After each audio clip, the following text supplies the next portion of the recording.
Bom dia a todos, Shabbat Shalom. Hoje a nossa porção chama-se Vaikra, que quer dizer e ele chamou. E além de dar o nome a essa porção, é também dar nome ao terceiro livro da Torá, traduzido no grego como Levíticos. Levíticos é o livro de Vaikra. O nosso texto, ele está em Levítico 1, vai até o 6, 7. Depois temos também a porção de Isaías, Hebreus e o Salmo 50. Eu gostaria de iniciar falando um pouco desse momento que nós estamos vivendo. Eu gostaria de expressar os nossos agradecimentos a todos aqueles que estão lutando na linha de frente do Covid-19.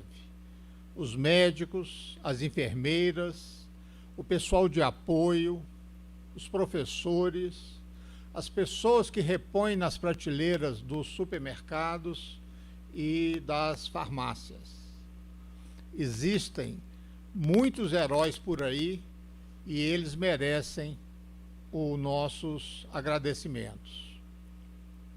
O mundo está em guerra com o inimigo invisível e muitas pessoas estão sentindo assim, ansiosas com o futuro. Então, se você estiver também ansiosa, com certeza você tem companhia. Mas, ao mesmo tempo, vem acontecendo coisas extraordinárias. Comunidades judaicas no mundo inteiro têm ajudado os solitários, os vulneráveis e as pessoas que estão precisando de ajuda. Aqui em Belo Horizonte nós temos a Federação Israelita, que tem feito um trabalho espetacular de ajuda às pessoas nesse momento de crise que estamos vivendo. E eles fizeram isso de uma forma muito criativa, usando as mídias sociais. Mas outra coisa também aconteceu, eu não sei se vocês tiveram a oportunidade de ver, está circulando nas mídias sociais um humor puro sobre isso que está acontecendo. Eu acho que esse humor que vem das comunidades judaicas é muito interessante. Eu não quero adiantar nada, né, para não estragar a surpresa de vocês, mas vale a pena procurar, principalmente no YouTube, e se conectar e ver como esse humor tem levantado o ânimo de muitas pessoas. E isso resolveu para mim um problema que eu sempre tive. A primeira criança judia, ela se chamou Isaac, que significa ele vai rir. E eu sempre me perguntei de que Isaac iria rir. O seu nascimento criou uma divisão na família que levou à expulsão de Ismael e de Agar.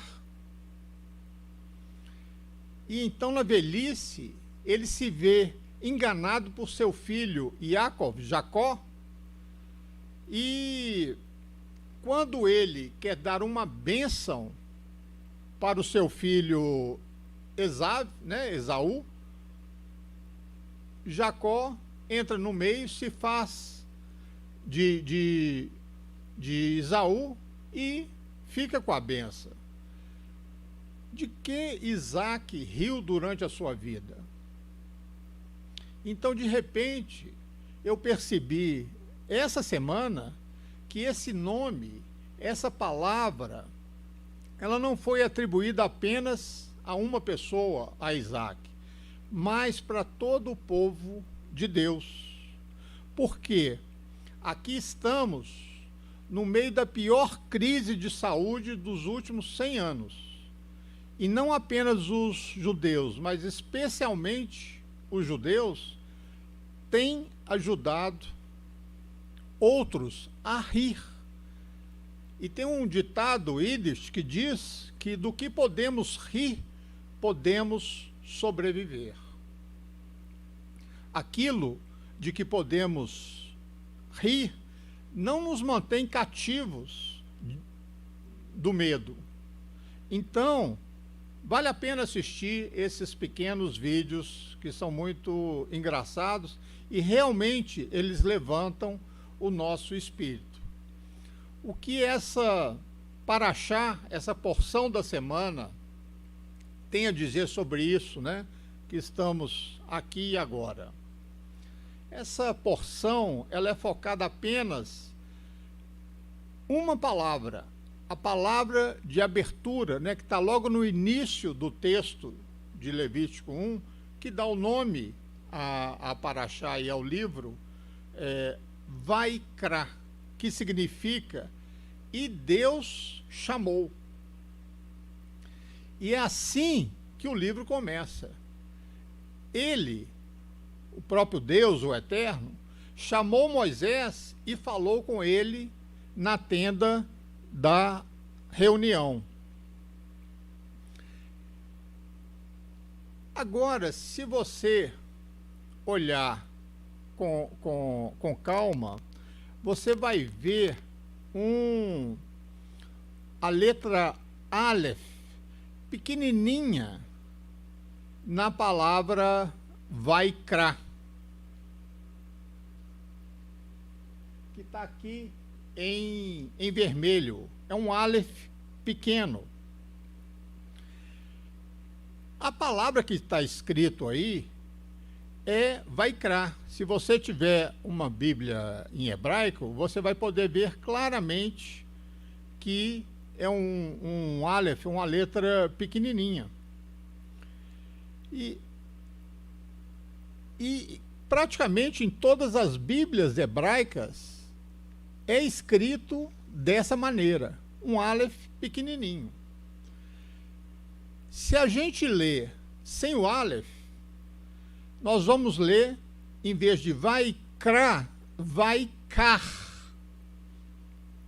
E os sábios dizem que cada vez que Deus falava com Moisés, cada vez que Deus dava uma ordem a ele, era precedido da palavra Vaikar, Vaikra. Deus convocou, Deus chamou. E essa é uma expressão de amor. Mas quando ele falou com o profeta pagão Bilã, está escrito Vaikar e não Vaikra. O que quer dizer Vaikar?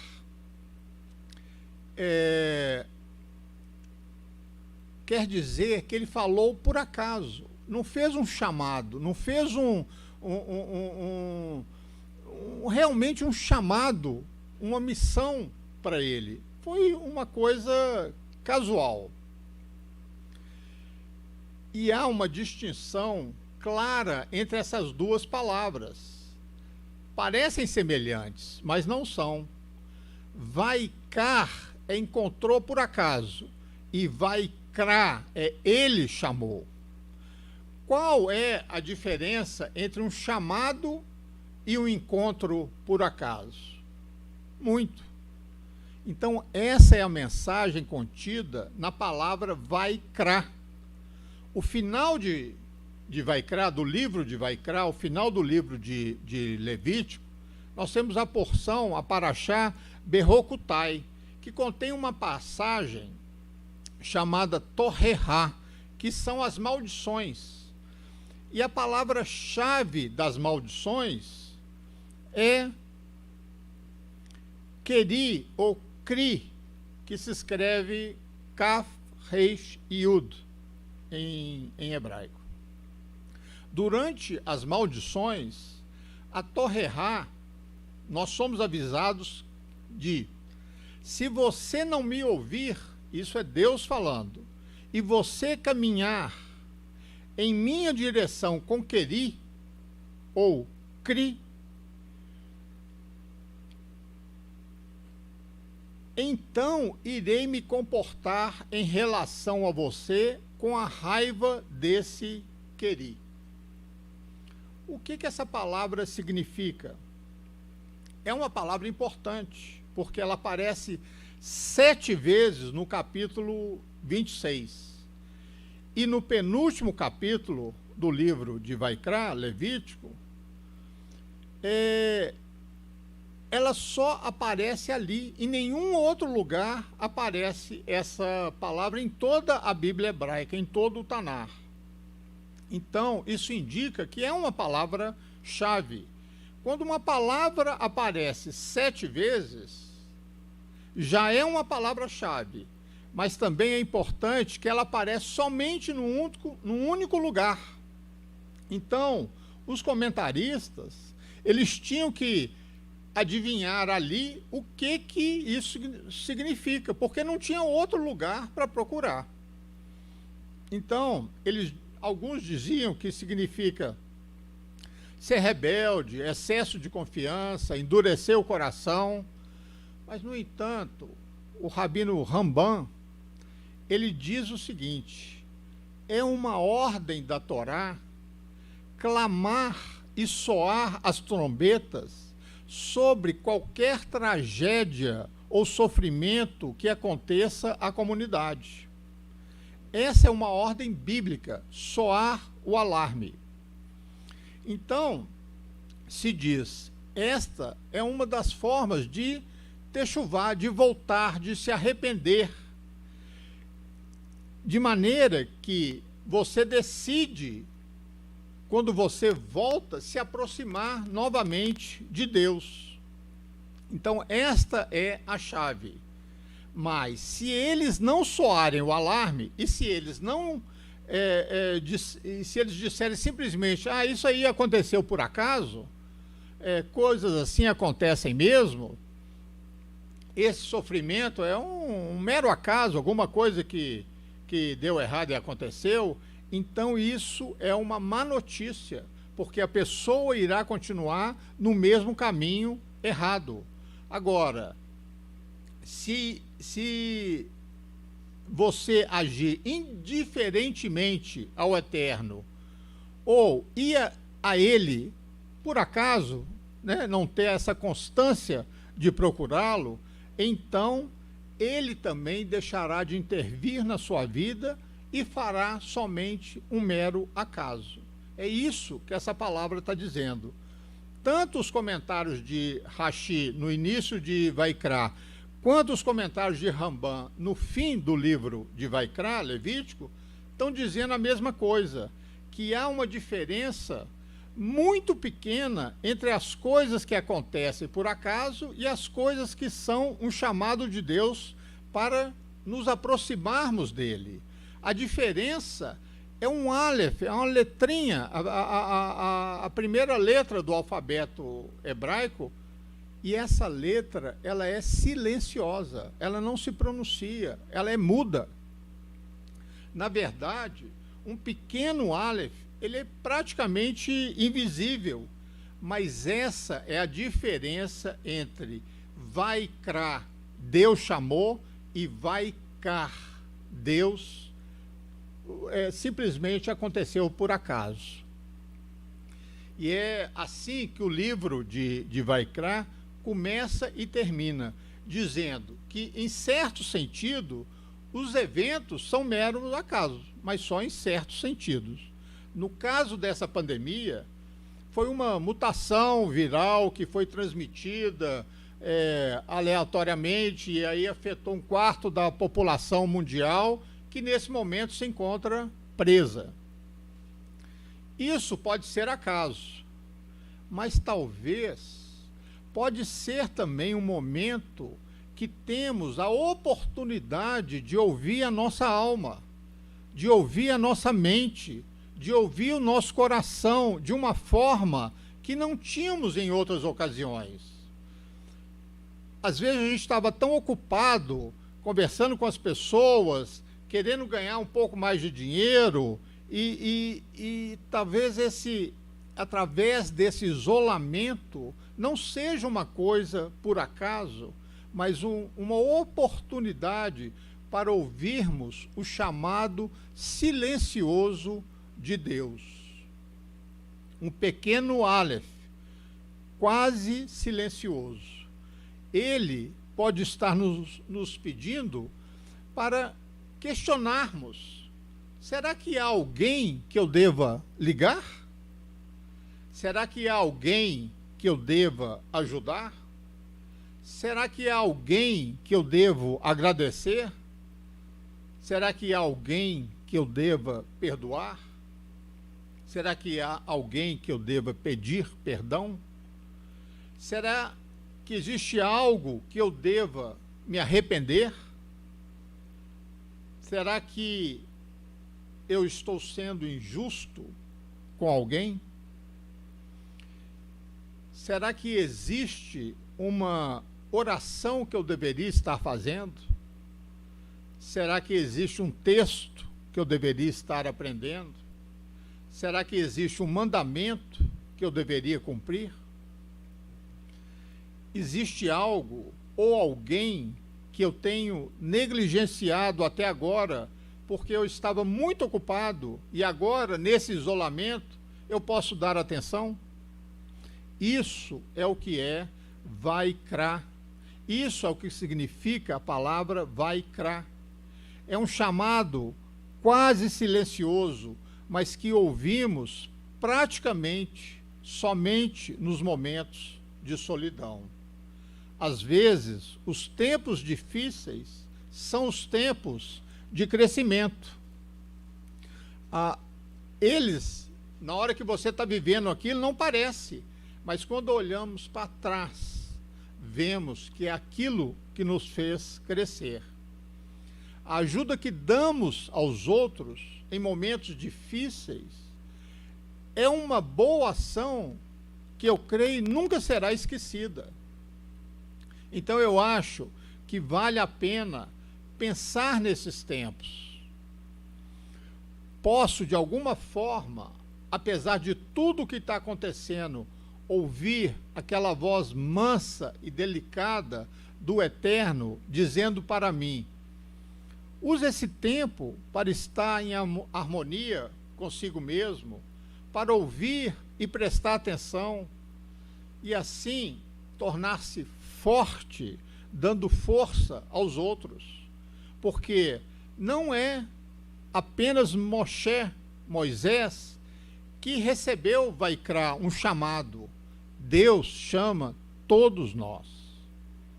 Que possamos ouvir e ouvir e ouvir a sua voz, e que ele ouça e dê ouvidos ao que temos orado a ele.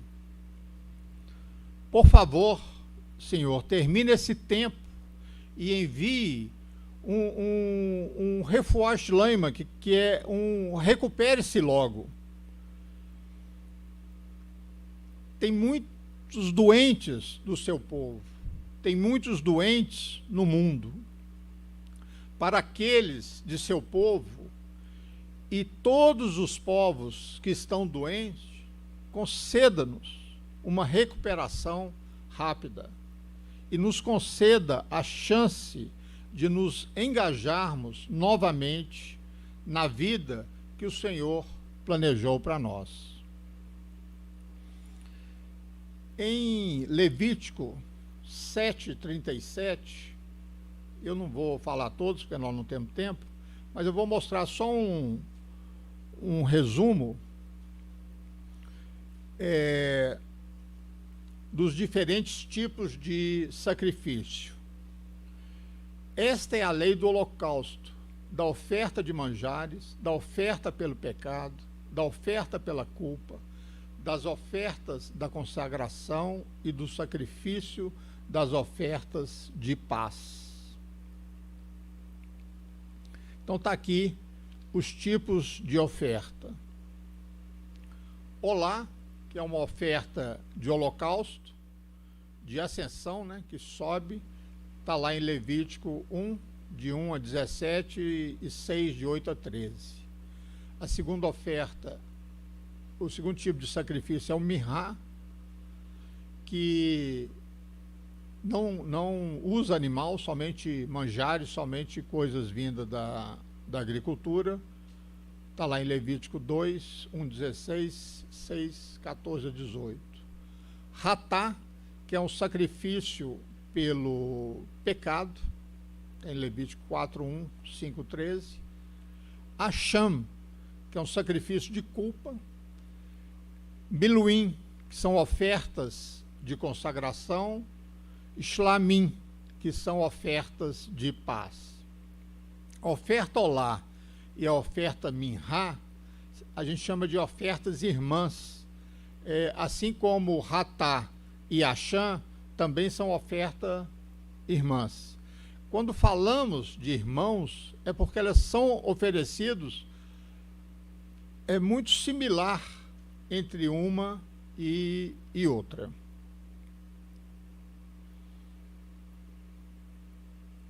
Levítico 1, 2. Chamou o Eterno a Moisés, e da tenda da congregação lhe disse: fala aos filhos de Israel e diz-lhe: quando algum de vós trouxer oferta ao Eterno, trareis a vossa oferta de gado, de rebanho ou de gado miúdo. A palavra hebraica que significa oferta é korban, que significa sacrifício, oferta, oblação. E vem da palavra karav, que significa lutar para aproximar-se. Daqui a gente pode entender que o propósito dos sacrifícios é que nos aproximássemos do Eterno e nos apresentássemos diante dele. Não é possível ter um relacionamento com o Eterno sem sacrifícios. O sacrifício é necessário para aproximarmos dele e estarmos na presença dele. Ninguém se apresente diante de mim com mãos vazias. A oferta de holocausto, ela é voluntária. Ela pode ser oferecida tanto por homem quanto por mulher, tanto por um judeu quanto não judeu. Se Levítico 1:3, se a sua oferta for holocausto de gado, trará macho sem defeito, a porta da tenda da congregação o trará, para que o homem seja aceito perante o Senhor. Tanto as ofertas de ascensão quanto as ofertas de manjares são chamadas korbanot, que é o plural de korban. E todas elas servem para nos aproximarmos do Eterno. Esse texto nos ensina que essa oferta ela tem que ser voluntária, não pode ser uma coisa por obrigação. Quando você leva a oferta, não pode ser porque você se sente coagida, porque alguém falou, porque alguém te pressionou. Nunca. Para Deus não tem o menor sentido. A oferta ela tem que ser voluntária e tem que ser entregue à entrada da tenda da congregação.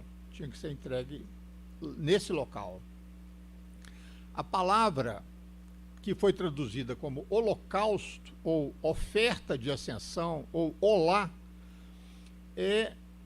a raiz dela é Alá, não Alá, Deus muçulmano, mas Alá, que significa subir em hebraico, ascender, escalar, e significa também imigrar para a terra de Israel, né, que é chamado Aliá. Um olá é alguém que faz aliá, ou seja, é alguém que sobe para ler a Torá. Então, quando diz que vai fazer aliá, é porque alguém que vai a Israel para estudar a Torá. Ou alguém que simplesmente imigrou para Israel. ambos são chamados de olá e no plural olim. A gente aprende que o sacrifício chamado olá é um sacrifício que sobe até o céu e também eleva aquele que sacrifica. Portanto, tem que ser feito com fogo, na medida em que a fumaça sobe. O sacrifício de olá, chamado de ascensão, é exatamente porque a fumaça sobe, por isso é chamado ascensão. E normalmente, como ela requer um animal, somente as pessoas mais abastadas é que usam esse tipo de sacrifício. O sacrifício mais usado para quem não tem condição é o mirrá, é a oferta agrícola, manjares, farinha, outras coisas. O olá normalmente envolve animais e o mirrá normalmente é somente o fruto da terra. Essas são as duas primeiras mencionadas, né, na Torá sobre sacrifício. O que mais se destaca na oferta de olá é o fato de queimar todo o animal. Todo ele é queimado. E existem 3 classes desse animal: o gado maior, o gado miúdo e as aves. Como diz o texto, o macho sem defeito. A oferta de olá tem que ser um macho sem defeito, porque isso aponta para o Messias Yeshua, que foi um homem sem pecado. E tem que ser entregue na porta da congregação, né? Aqui fala na porta da tenda da congregação. Os sacrifícios, eles fazem diante da entrada do santuário. Isso ensina que Yeshua foi sacrificado diante do Eterno. Então, é impossível que o Messias tenha sido crucificado atrás do templo ou qualquer outro lugar. Todos os sacrifícios eram feitos na porta do santuário. Então, nessa mesma linha, Yeshua foi colocado no madeiro e juntamente, né, com 2 ladrões. E aqui a gente aprende que o sacrifício serve como entrada para se aproximar do Eterno. O mesmo sacrifício é como uma porta, um meio de aproximação. Por isso tem o nome de Corban. Quando o sacrifício é dado segundo as normas da Torá, e a pessoa tem um coração sincero, uma alegria, né, um sentimento puro de entrega, esse espírito de alegria, de entrega, produz sempre um aroma agradável a Deus. E porá a mão sobre a cabeça do holocausto, para que seja aceito a favor dele para a sua expiação. A imposição de mãos implica principalmente 3 coisas: identificação, transmissão e substituição. Identificação: o animal ali, ele representa aquele que lhe impõe as mãos. A transmissão é transmitir o seu pecado ao animal. E a substituição é o animal morre no lugar do homem. Quer dizer, mais claro, né, do que todos esses sacrifícios apontarem para Jesus, não tem como sair disso, né? E aqui no texto, né, fala, para a sua expiação. A palavra hebraica que foi traduzida como expiação é capar, que significa expiar, que significa cobrir.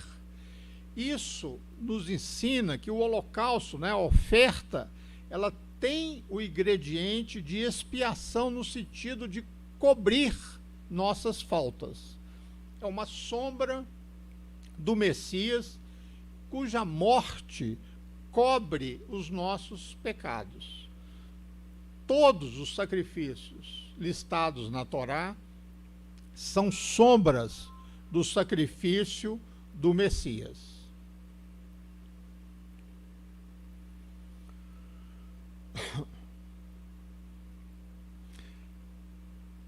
Levítico 1:5. Depois imolará o novilho perante o Senhor, e os filhos de Arão, os sacerdotes, apresentarão o sangue e o aspergirão ao redor sobre o altar que está diante da porta da tenda da congregação. Aquele que traz a oferta, ele mesmo pode degolar o animal se ele desejar. Contudo, aspergir o sangue no altar, somente o sacerdote pode fazer. O sacrifício, ele é feito diante do Eterno, exatamente como o Messias Yeshua foi morto diante do Eterno. Então, ele esfolará o holocausto e o cortará em pedaços. Não se oferece o animal todo de uma só vez, e sim aos poucos, segundo os cortes feitos. Segundo o Talmud, ele não é Bíblia. O Talmud, ele é um livro de comentários dos rabinos, sábios, inteligentes, estudiosos, mas ele é palavra de homem. Muito nos auxilia em diversos trechos da Bíblia, mas eu quero deixar claro que ele é comentários de homens, não é a palavra de Deus. A palavra de Deus somente a Bíblia.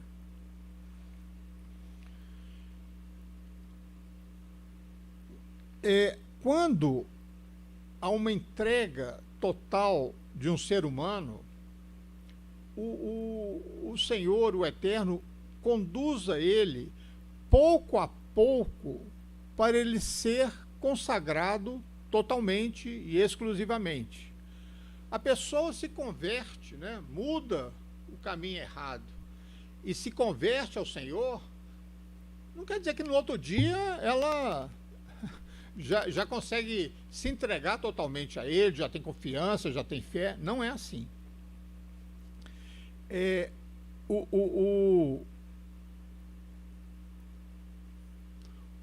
E os filhos de Arão, os sacerdotes, porão fogo sobre o altar e porão em ordem lenha sobre o fogo. O fogo nunca deixou de estar aceso sobre o altar quando foi construído o templo de Jerusalém. Dizem os comentários que esse fogo caiu do céu. Quando o templo de Salomão foi construído, caiu novamente fogo do céu sobre o altar. Os sacerdotes mantinham esse fogo constantemente aceso. E ele cessou somente nos dias do rei Manassés. A própria Torá diz que é ordenado aos sacerdotes manterem o fogo no altar. Os sacrifícios só são aceitos quando está presente o fogo da alegria e o amor no coração. Por isso, não se podia oferecer vinho sem álcool no templo. Quando a Bíblia fala dos quidush, das celebrações com vinho, não é suco de uva, é vinho mesmo. Porque o vinho, para se tornar vinho, ele tem que passar pelo fogo. E todos os sacrifícios têm que passar pelo fogo para ser fermentado. A libação, oferta derramada que a acompanha, deverá ser preparado com 1 litro de bebida fermentada para cada cordeiro. Esse vinho deverá ser derramado como libação no lugar santo, em veneração ao Senhor.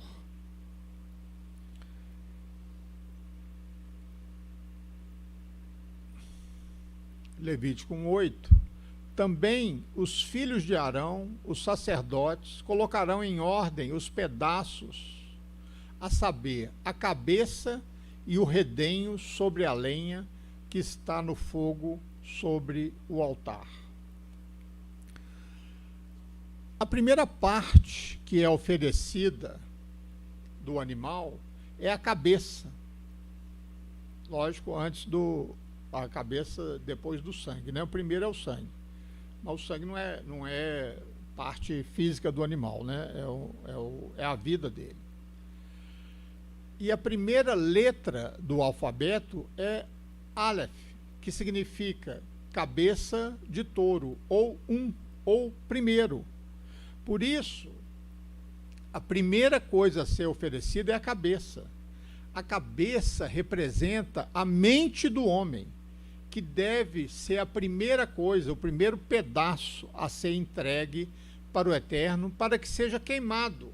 Quer dizer, que todos os erros passados que ele pensava, uma mente às vezes poluída, uma mente com maus pensamentos, seja queimada e receba uma nova mente. Por isso, existe aquele texto de Romanos, né, que fala um culto racional, quer dizer, a mente, e transformai-vos pela renovação da vossa mente. Então, é representado pela cabeça. O redenho, não sei se vocês sabem, o redenho quer dizer, é uma membrana gordurosa que cobre as partes internas dos animais, principalmente o fígado e o intestino. E existem 3 tipos de gordura no corpo. Primeiro é a energia da pessoa, que é acumulada em forma de gordura. Essa gordura é a gordura debaixo da pele. Existe uma gordura vermelha que produz calor no corpo e é aquela que queima as calorias dos alimentos. E uma terceira gordura, que é a que envolve o fígado, o intestino principalmente, e é essa gordura que é usada no sacrifício, somente essa. E ela serve para proteger os órgãos às vezes você leva um baque, se não tivesse gordura, atingiria o fígado, o intestino, e essa gordura ela fornece como uma almofada de proteção em algum baque. E só essa última que é colocada no altar. Então, coloca em cima da cabeça do animal, coloca a gordura para cobrir o corte aonde ele foi degolado.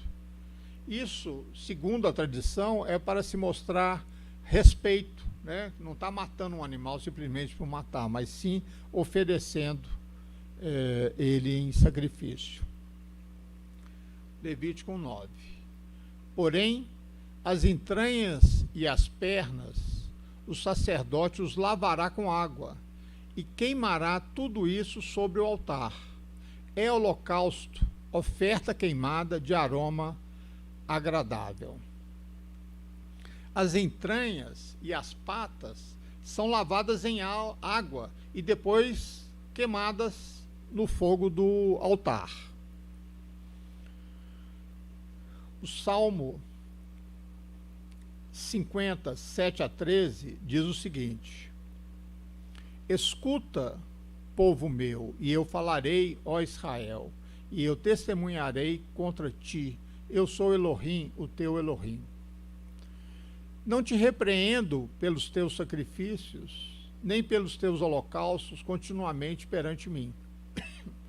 De tua casa não aceitarei novilhos, nem bodes dos teus apriscos, pois são meus todos os animais do bosque, e as alimárias aos milhares sobre as montanhas.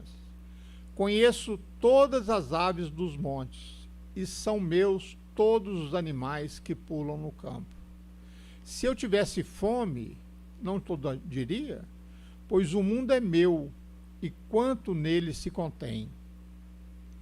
Acaso como eu carne de touros, ou bebo sangue de cabritos? Em primeiro lugar, atenta para o coração. Deus atenta primeiro para o coração, depois para a oferta. A oferta é sempre a expressão de um coração que ama. Por outro lado, a gente pode destacar a oferta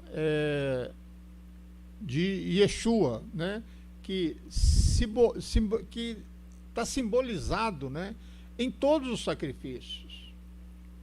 Às vezes as pessoas perguntam: nossa, mas eu não gosto de ler o Antigo Testamento, que é cheio de sacrificar animal. Gente, isso é didático.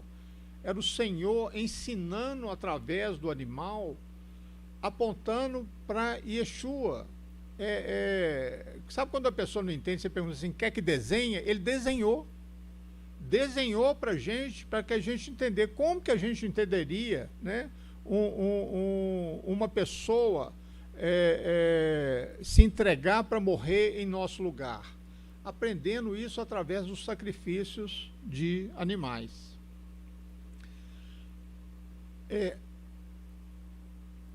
Vamos ver isso para a nossa aplicação, né, prática. Então, esse sacrifício olá representa a entrega das nossas vidas, né? Nós entregamos ao Senhor tudo aquilo que somos. Nós não damos em primeiro lugar o que nós temos, os bens, alguma coisa monetária, né? Primeira oferta tem que ser nós mesmos, porque nós não pertencemos a nós mesmos, nós pertencemos ao Senhor. Então nós temos que fazer essa entrega ritualística a Ele. No momento da entrega, nós somos apresentados diante dele, e da mesma forma que as partes do gado entregue pouco a pouco, nós também, pouco a pouco, à medida que nós vamos vivendo com ele, é que nós vamos entregando a nossa vida, pouco a pouco, até atingir o total de nós. Depois que damos a nossa vida, ele nos divide em partes. Primeiro, toma a nossa cabeça, que é a nossa mente. Queima, para que nada reste daquela pessoa antiga. Então, a partir disso, a nossa oração muda e se transforma. Não faça a minha vontade, mas a tua. O passo seguinte, ele tira a gordura das entranhas. É aquela proteção, né, que cobre rim, fígado, intestino. Isso quer dizer que as nossas intenções, os nossos sentimentos são representados nas entranhas, né? Aquilo que a gente quer muito. Aquilo é queimado para que a gente possa querer aquilo que vem do Eterno, não a nossa vontade, mas a dele. Então, toda desobediência, ela pode ser combatida através desse sacrifício de Olá, que é cada um se entregar totalmente e queimar aquilo que não está de acordo com o Eterno, queimar através do fogo divino. O passo seguinte da oferta de ascensão, de subir, né, que são as entranhas, as patas lavadas em água, representa o nosso processo de purificação através da palavra do Senhor. Em João 15:3 diz: vós já estáis limpos pela palavra que vos tenho falado. E em Efésios 5:26 diz: para a santificar, purificando-a com a lavagem da água pela palavra. As entranhas representam as nossas emoções, os nossos desejos, e as patas representam o nosso caminhar, a nossa conduta, que tem que ser purificado. O Eterno, ele não aceita os nossos desejos sem ele ser purificado pela palavra. E a nossa vida também, ela não é aceita enquanto não for purificada pela palavra.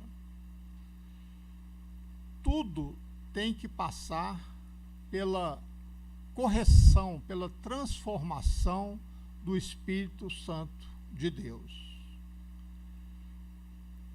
Tanto nas Escrituras todas, no Tanar, na Bíblia inteira, quanto na Torá, o Espírito é simbolizado pela água. E na Olá, tudo tem que ser queimado. Isso nos mostra que nós não devemos ser agarrados a nada, que tudo é transformado, tudo é passageiro. E tudo tem que ser entregue ao nosso Pai, peça por peça. Quando a gente se apresenta ao Eterno pela primeira vez, e com desejo de servi-lo, ele recebe a nossa vida, mas dá-nos uma nova no lugar daquela que entregamos a ele. Essa nova vida é a vida de ressurreição através de Yeshua. E aos poucos ele vai pedindo parte a parte e aprofundando a nossa entrega, de maneira que nada reste do homem anterior. O sacrifício de Olá é feito com animais. Esses animais representam a vida do homem. Quando se entrega um animal para ser queimado, é como se dessemos uma mensagem para o Eterno: eu pertenço inteiramente ao Senhor. E a oferta de frutos da terra, produtos agrícolas, ela representa o trabalho do homem, e também deve ser entregue a Deus, como o meu trabalho é entregue em suas mãos.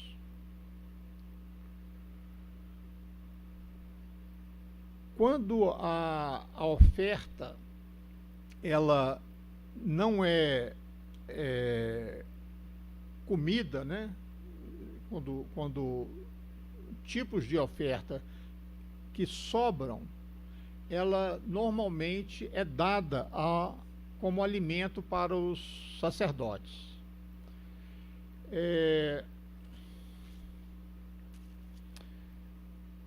Que minha oração seja como incenso diante de ti, minhas mãos erguidas, oferenda vespertina.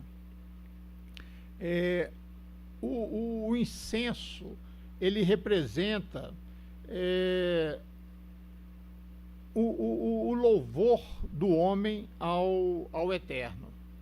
E no texto diz que o incenso não deve ser feito para homens somente diante do Senhor. Isso quer dizer que nós não devemos louvar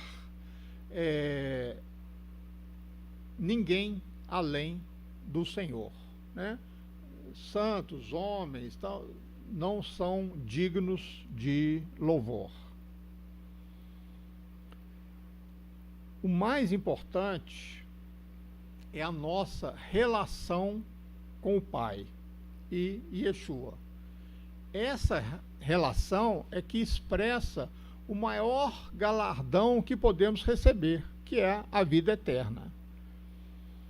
E a vida eterna é esta, que te conheçam a ti, o único Elohim, verdadeiro, e a Yeshua HaMashiach, a quem enviaste. O conceito hebraico de conhecer é ter uma experiência pessoal. E essa experiência, ela só vem se nós andarmos segundo a vontade do Senhor. Aquele que diz que conhece o Senhor, mas viola os seus mandamentos, é considerado pela palavra como mentiroso. Os mandamentos do Messias são os mesmos do Eterno, os mesmos que o Eterno deu a Moisés, porque Yeshua é Deus, que se manifestou aqui na terra como homem, e ele não pode dizer uma coisa e depois contradizer com outra. Então, tudo que ele ensinou no Antigo, Yeshua repetiu no Novo, sempre em conformidade um com o outro.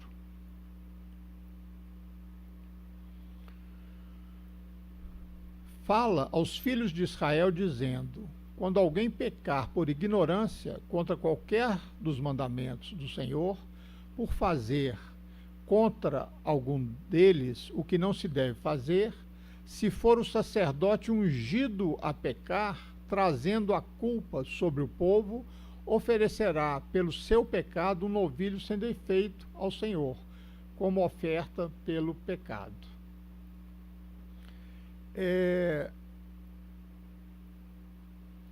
Essa oferta chamada Corban,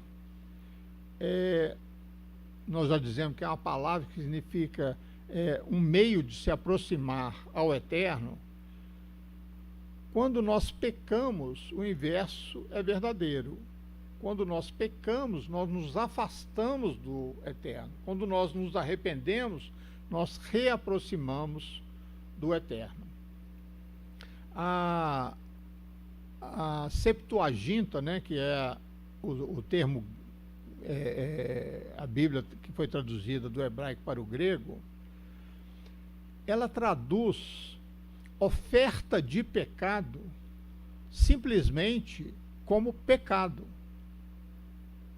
Por isso a confusão no texto de 2 Coríntios 5:21, que diz: aquele que não conheceu o pecado, ele o fez pecado por nós, para que nele fôssemos feitos justiça de Elohim. Como assim?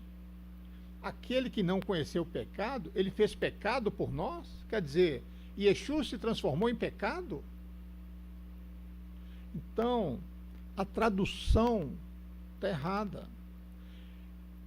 A tradução correta seria: aquele que não conheceu o pecado, ele o fez oferta de pecado por nós.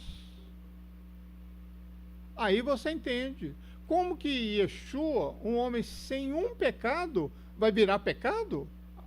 Quando se entregou por nós? Não. Ele se transformou em uma oferta pelo pecado, da mesma forma que foi ensinado em todos os sacrifícios dos animais. Isso significa, né, que o Messias ele foi feito sacrifício pelo pecado. Foi feito ratá, né, o sacrifício ratá por nós. Ele nunca se transformou em pecado. O pecado, ele implica que seja feito um sacrifício para expiar, para cobrir esse pecado. E há dois tipos de sacrifício pelo pecado, o ratá e o acham. O primeiro expia os pecados por erro, por ignorância, e o segundo expia os pecados cometidos por premeditação, consciência. O ratá, ele só expia pecados cometidos por ignorância. E aqui é o primeiro caso que usa-se a palavra sacerdote ungido que pecar traz culpa ao povo, como nós vimos no slide passado. O sumo sacerdote, ele representa o povo. Então, se ele pecar, repercute o pecado em toda a nação. Por exemplo, um sumo sacerdote, ele pode errar na interpretação de um texto da Bíblia e fazer com que o povo ande de uma forma equivocada pela interpretação dele.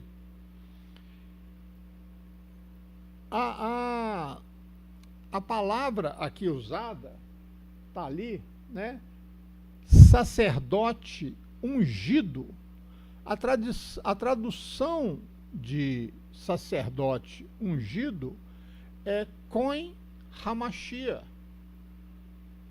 É a primeira vez que aparece a expressão Hamashia, que quer dizer o ungido nas Escrituras.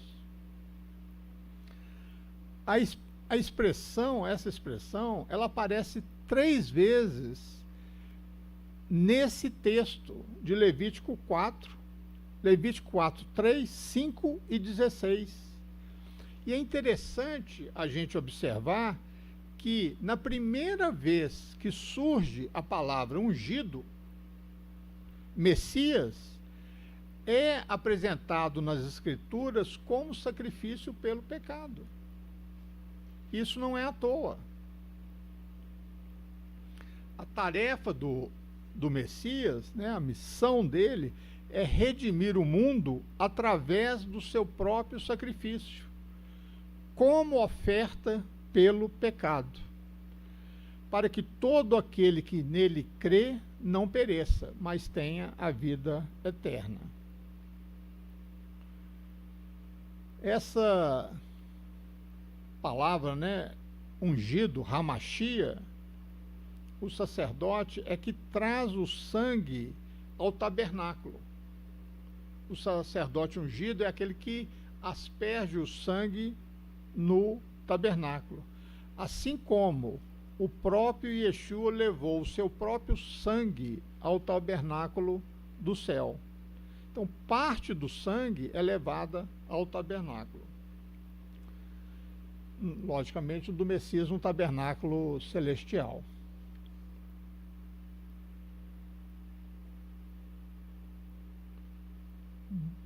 Aonde veio aqui?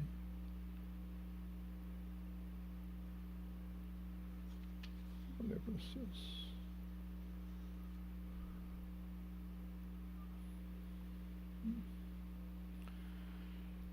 Hebreus 9:12. Não por meio de sangue, de bodes e de bezerros, mas pelo seu próprio sangue entrou no Santo dos Santos, uma vez por todas, tendo obtido eterna redenção. E Levítico 4, 11 e 12 diz: mas o couro do novilho, toda a sua carne, a cabeça, as pernas, as entranhas e o excremento, a saber, o novilho todo, levá-lo-á fora do arraial, a um lugar limpo, onde se lança a cinza, e o queimará sobre a lenha será queimado onde se lança a cinza. Quando o sangue é levado para dentro do tabernáculo, o resto do animal não pode se comer. Ele é queimado fora do acampamento. Isso aponta para a morte de Yeshua, cujo sangue foi levado ao interior do tabernáculo celestial. E a sua morte ocorreu fora do tabernáculo, lá no altar que estava no Monte das Oliveiras. Então, todos os sacrifícios são sombras do sacrifício do Messias. E todos eles são validados pela Torá. Interessante que onde era degolado o sacrifício de Olá, e era também o mesmo lugar onde era degolado o sacrifício por Ratá. O Olá era por pecado, não por um erro, né? por uma falha, por ignorância. E o Ratá era por pecado premeditado. Então, a orientação do Senhor era que os dois fossem degolados no mesmo local para que não envergonhasse aquele que cometeu um pecado intencional. Então você não saberia se está fazendo um ratá ou um olá, né? Então não traria de conhecimento público um pecado intencional de uma pessoa. O perdão, é importante a gente saber, é concedido quando há ignorância daquele que pecou. Se alguém realmente desconhece e fez sem saber que estava pecando. Mas se o pecado é intencional, dificilmente havia perdão. E é importante a gente saber que o pecado, ele não é perdoado. O pecador é que é perdoado. Então, o homem é perdoado, mas o pecado, não existe perdão para aquele pecado ou para nenhum pecado, né? Existe a fraqueza do homem cometê-lo, então o homem é perdoado. O pecado nunca é aceito por Deus. A palavra diz, né, que quem peca consciente é como se essa pessoa desafiasse o Eterno e estaria indo exatamente contra o Espírito Santo de Deus, né, que com certeza habitava naquela pessoa, e aquela pessoa recebe instrução de não fazer, mas faz a si mesmo, desafiando o Eterno. O arrependimento, ele é sempre fruto de uma interação entre a pessoa e o Eterno. Se o Eterno se retira do homem, é impossível que ele viva e impossível que ele possa se arrepender, como a gente viu no início, lá no caso de Faraó.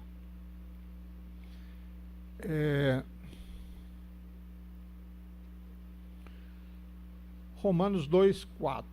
Ou porventura desprezas a imensa riqueza da bondade, tolerância e paciência, não percebendo que é a própria misericórdia de Deus que te conduz ao arrependimento?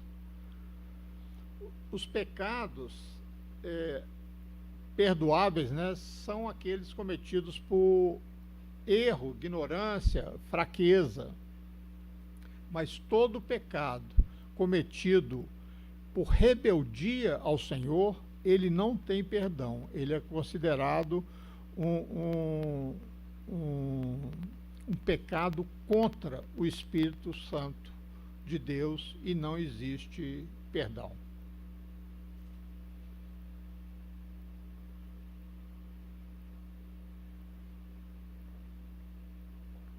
tema da nossa porção de hoje é a busca do significado. Recentemente, seguindo o trabalho de Martin Seligman, fundador da psicologia positiva, ele tem vários livros publicados e o tema dele é sempre a felicidade. No entanto, há algo mais fundamental ainda para uma vida bem vivida, que é o significado. Os dois parecem semelhantes. É fácil, né, de supor que as pessoas que encontram significado na vida estão felizes. E as pessoas que estão felizes encontraram um significado. Mas os dois não são iguais. A felicidade é, em grande parte, uma questão de satisfazer os nossos desejos, as nossas necessidades. O significado, ao contrário, tem a ver com um senso de propósito na vida, especialmente por contribuir de forma positiva na vida de outras pessoas. A felicidade é principalmente sobre como você se sente nesse momento, no presente. Já o significado é sobre como você julga a sua vida no passado, no presente e no futuro. A felicidade está sempre associada a receber, ou alguém tem que dar. Pessoas que sofrem de estresse, preocupação, ansiedade, não são felizes, mas podem estar vivendo um momento rico em significado. Logicamente, problemas do passado reduzem a felicidade presente, mas as pessoas costumam relacionar esses momentos de descobrirem um significado. Além disso, a felicidade, ela não é exclusiva dos humanos, né? Quem tem um cachorro ou um gato sabe disso. Na hora que você chega com um pratinho de comida, ele já fica feliz, abanando o rabo, pulando. Mas o significado é algo exclusivo do ser humano. Não tem a ver com a natureza da pessoa, mas com a cultura. Não se trata daquilo que acontece conosco, mas da forma que nós interpretamos aquilo que acontece conosco. Pode haver felicidade sem significado e pode haver significado com ausência de felicidade. O significado não depende de você estar passando por um momento de dor. A vida é muito mais do que ser feliz. A busca pela felicidade, ela pode ser se tornar sua vida superficial, egocêntrica e egoísta. O que torna diferente a busca por significado é que é algo que se trata maior do que eu.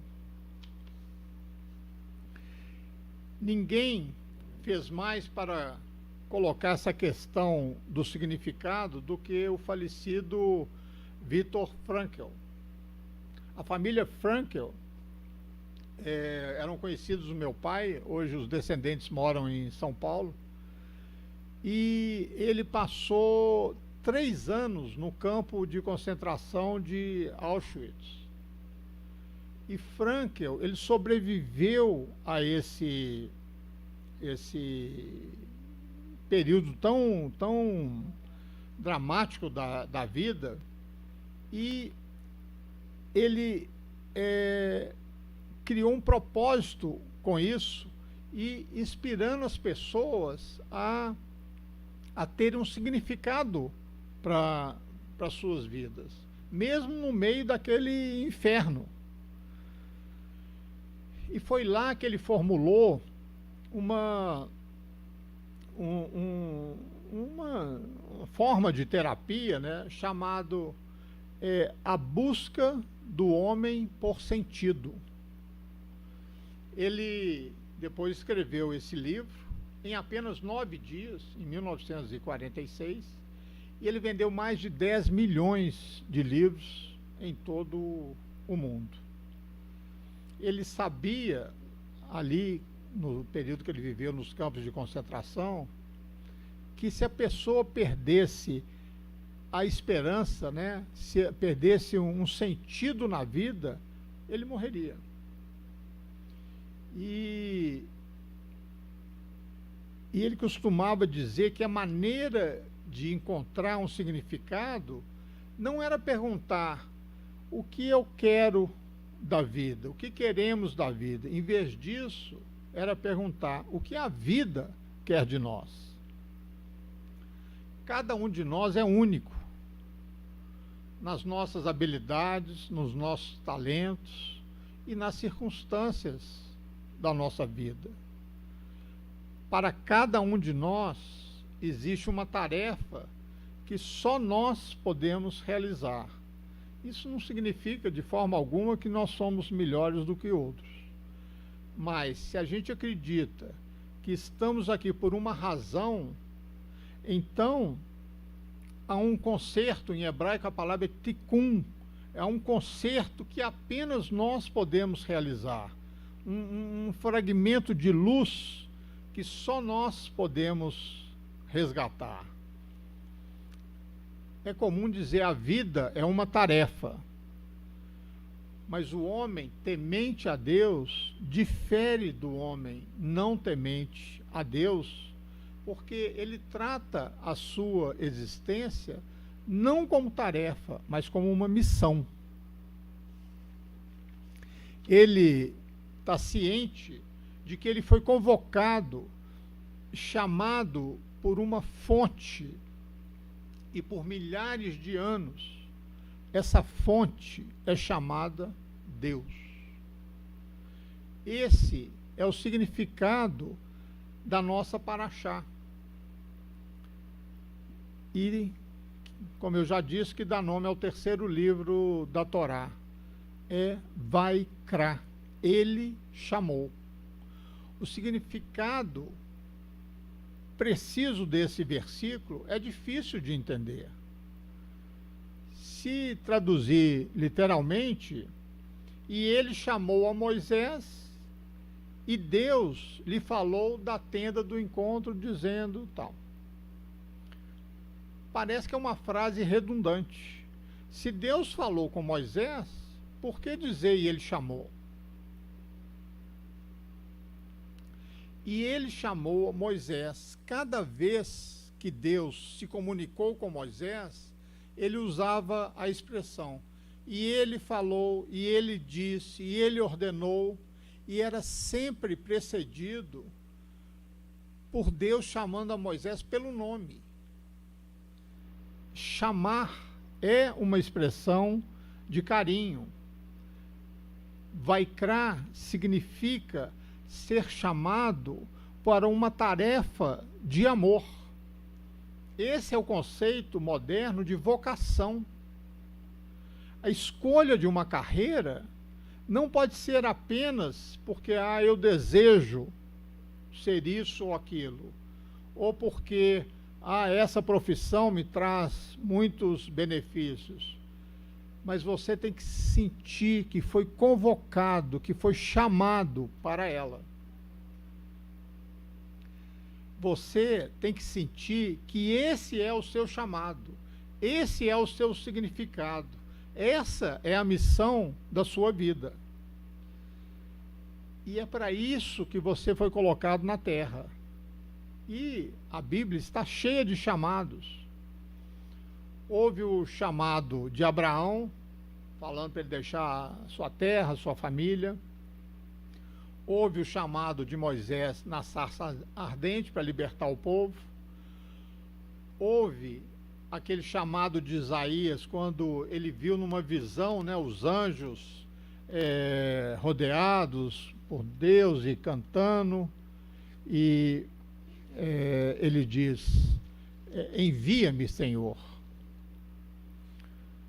Mas uma das mais comoventes histórias, pelo menos para mim, é a de Samuel. Ele foi dedicado, né, por sua mãe, Ana, para servir no santuário de Shilom e para ser assistente do sacerdote Eli. Uma noite, ele estava na cama e ele viu uma voz chamando seu nome.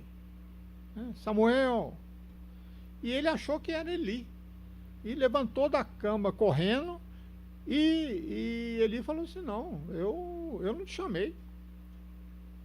Só que isso aconteceu a segunda vez, a terceira vez, e Eli percebeu que era Deus chamando aquela criança. Então ele disse para Samuel, a próxima vez que a voz te chamar, diga assim, fala, Senhor, porque teu servo está ouvindo.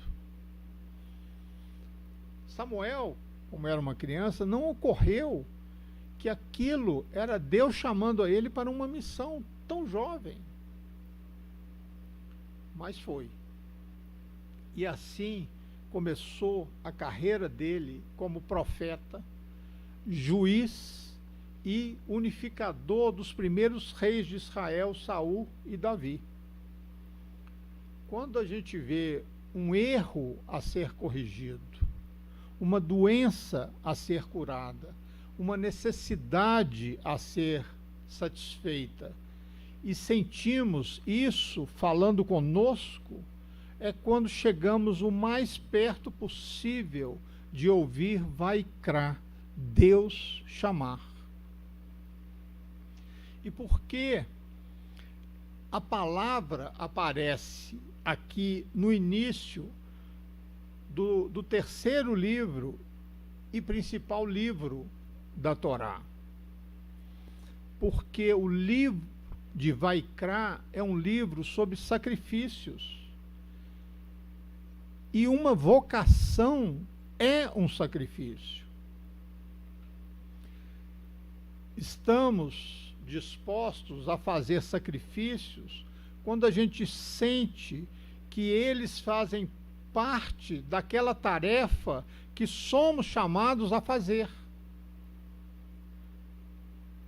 Mesmo que a gente tenha fases que de uma certa maneira oprimidos, a gente continua firme, porque tem consciência do que aquilo é a nossa missão. Se estamos aqui porque Deus quer que estejamos aqui, porque há uma missão para ser realizada por nós, a busca por um sentido é a busca da nossa missão. Como eu já disse, cada um de nós é único. Mesmo gêmeos geneticamente idênticos são diferentes. Existem coisas que só nós podemos fazer nesse tempo, nesse lugar e nessas circunstâncias. Para cada um de nós, Deus tem uma missão, um trabalho a realizar, uma bondade para a gente mostrar, um presente para a gente dar, um amor para a gente compartilhar, uma solidão para a gente aliviar, uma dor para curar, ou vidas quebradas para que possamos consertar. Discernir essa tarefa é ouvir Vaikra, o chamado de Deus. E esse é um dos grandes desafios espirituais para cada um de nós. E como a gente vai saber que é Vaikra, um chamado de Deus? quando o que queremos fazer vai ao encontro do que precisa ser feito. É lá onde Deus quer que nós estejamos. Vou repetir. Quando o que queremos fazer vai ao encontro do que precisa ser feito, é lá onde Deus quer que nós estejamos. Pensando nessa paraxá, e na passada também, e lembrando a todos, né, da celebração de Pêssar, né, da Páscoa, no próximo dia 27, a partir das 18 horas, eu gostaria de desafiá-los a fazermos um jejum parcial. Se você pode, faça de 16 horas. Se é muito para você, faça um de 8 horas. Se é muito para você, faça um de 4 horas. Se você não pode, não há problema. É tradição, antes da festa de Pêssar, de Páscoa, a gente tirar o fermento, hametz, e também tirar de casa todo o produto que fermenta, como farinha, aveia, centeio, cevada, e além dos próprios fermentos naturais e os químicos também. Tirar da nossa casa antes da festa de Pêssar. Por que essa tradição? O fermento, ele simboliza o pecado. Então é um simbolismo de tirarmos o pecado da nossa casa.